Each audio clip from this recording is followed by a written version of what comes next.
La ingeniería de requisitos, uno de los pasos más importantes es la identificación y la recopilación de los requerimientos del cliente.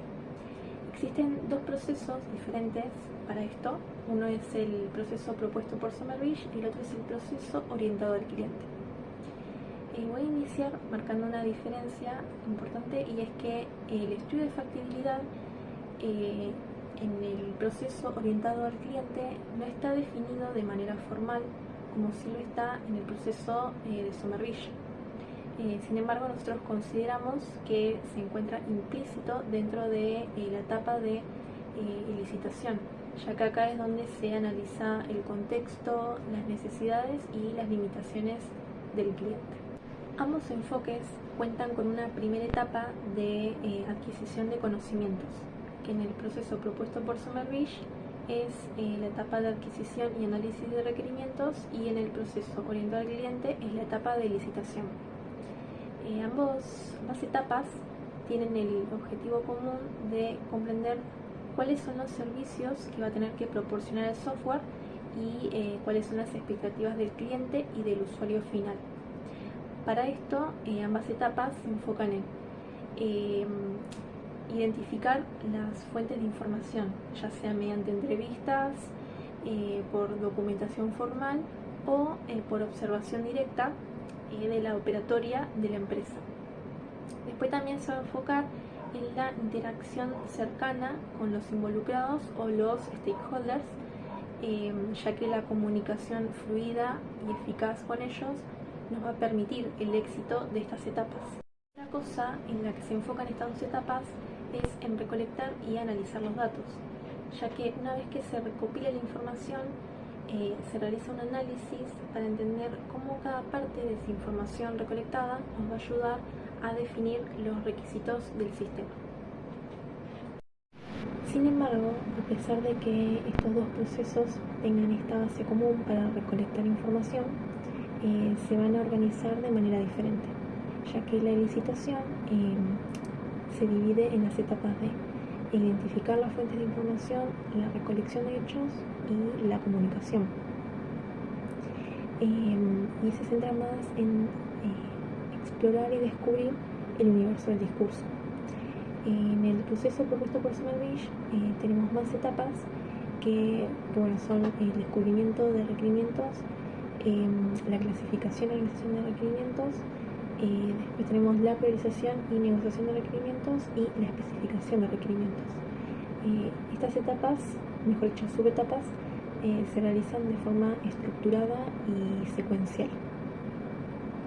En resumen, la licitación podemos decir que es más flexible y exploratoria, y la etapa de Somerville, que es la adquisición y análisis de requerimientos, se va a caracterizar por ser más sistemática y detallada.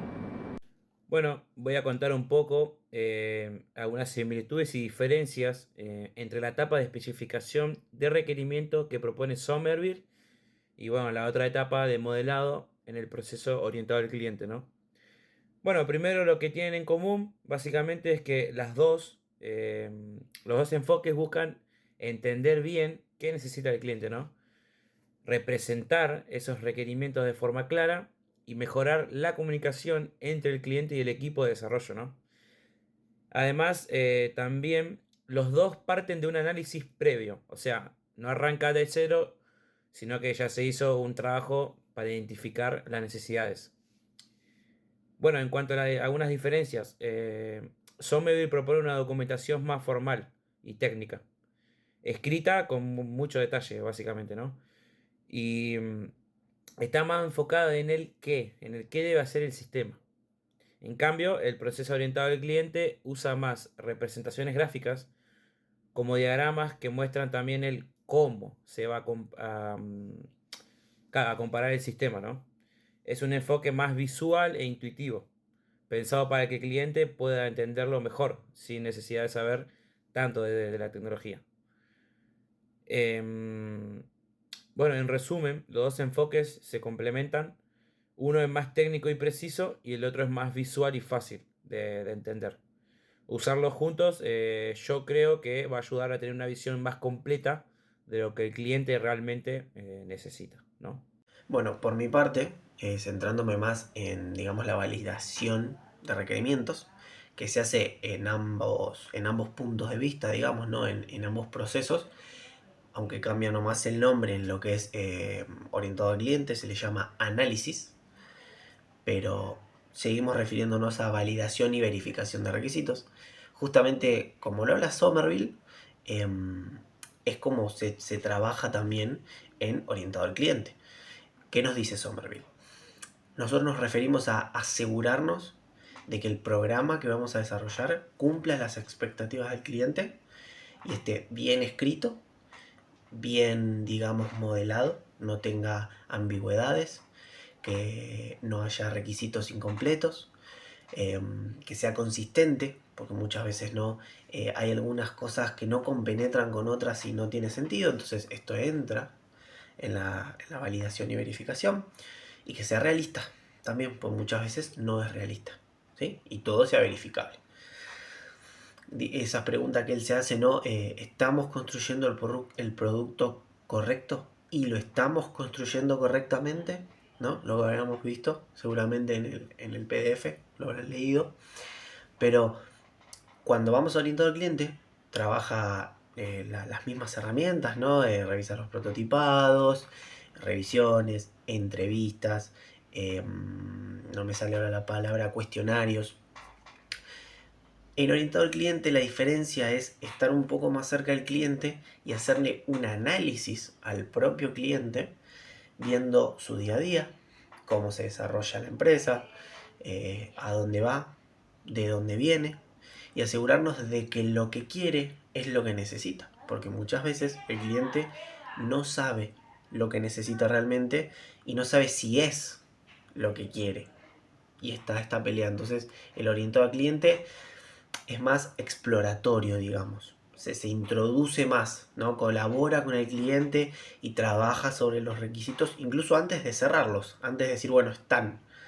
¿Me diste este requisito? Bueno, párame que lo revisamos. ¿Qué tal? ¿Está bien? ¿Te sirve? ¿No te sirve? ¿Por qué no lo revisamos? Yo noté más eso, que es más una diferencia no tan amplia, porque se trabajan los mismos términos, pero sí intenta estar más apegado al cliente, ser más parte de él y entenderlo un poco mejor. Bueno, voy a hacer una comparación de la administración de requisitos y la gestión de requisitos.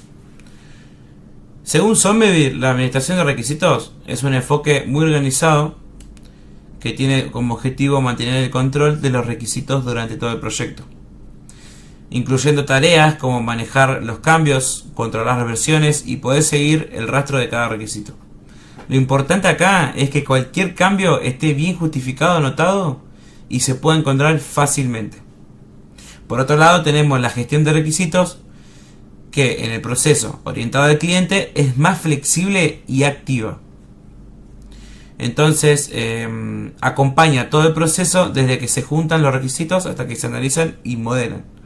No solo se ocupa de los cambios, ¿no? Sino que también ayuda a que el sistema crezca y se adapte a lo que el cliente necesita. En resumen, ambos buscan lo mismo, mantener la calidad y el orden de los requisitos. O sea, cuando hay cambios, básicamente, ¿no? La diferencia está en que el enfoque de Somerville es más formal y ordenado, mientras que el proceso orientado al cliente es más flexible y se adapta mejor a los cambios del entorno. Bueno, y en respuesta a la segunda pregunta planteada en el ejercicio, yo creo que el proceso que propone el artículo del campus es el que más se ajusta a la entrega de un producto que realmente cumpla con lo que el usuario espera. El por qué es porque se enfoca en entender a fondo el problema desde el punto de vista del cliente y va construyendo como el conocimiento como de manera progresiva con muchas instancias de revisión, análisis, diálogo con el usuario y además al trabajar con modelos y gestionar los requisitos a lo largo de todo el proceso se puede ir adaptando el desarrollo a medida que surgen cambios o necesidades. Y bueno, eso hace que el producto final sea más alineado con lo que necesita el cliente. Bueno, en conclusión, si el estudio de factibilidad da negativo, lo primero como que se debe entender es que el proyecto no es viable tal y como estaba planeado, y esto puede verse a muchas razones como falta de recursos técnicos, costos elevados, problemas legales o cuestiones organizativas. En este caso, lo más lógico sería como no avanzar con el desarrollo, al menos no de la forma en la que se pensó inicialmente, pero no significa que como que esté todo perdido. Lo que se puede hacer es como revisar los requerimientos, ajustar el alcance o buscar una alternativa más realista que se adapte mejor a la situación. O sea, como no se trata de abandonar la idea, sino de reencauzarla para que se pueda llevar a cabo de todas formas.